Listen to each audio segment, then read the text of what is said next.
አሁን አንዳንዱ ሰው ስለ ወራዊ ልማድ ሲነሳ ጸበል መጠጣት ይቻላል ብሎ አንዳንዶችማ መስቀል ሁሉ መሳል ይቻላል ብሎ የሚጠይቁ አሉ። ይገርሙኛል።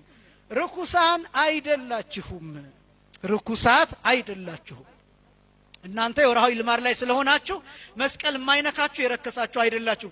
አንዳንዶቹ መጽሐፍ ቅዱስ ራሱ መንካት ይቻላል፣ የጸሎት መጽሐፍ መንካት ይቻላል የሚሉ ሰዎች አሉ። አይከለከልም።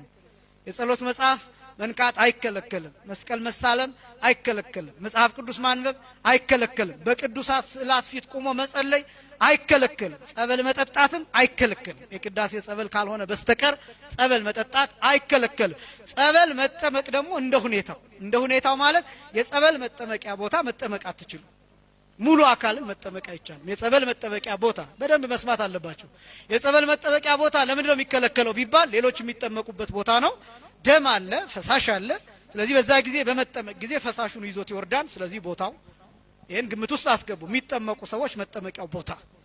በዚህ ምክንያት ጸበል መጠመቅ ትከለከላላችሁ። ነገር ግን ጸበሉ እንዳይቋረጥ ጸበል እየተጠመቀች ወርሃዊ ልማድ ቢመጣባት ምን እንደሚደረግ ታውቃላችሁ?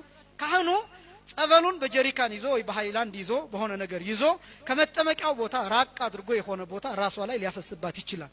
ርኩሳን አይደላችሁ። ጸበል መጠጣትም አትከለከሉም ከቅዳሴ ጸበል ውጪ።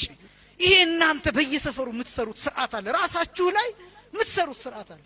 ይሄ የመንደር ሰው የሰፈር ሰው ተነስቶ አረ እንዴት እንዳታረግ አንቺ እንዴት ይሄ በብሉይ ኪዳን ቀርቷል።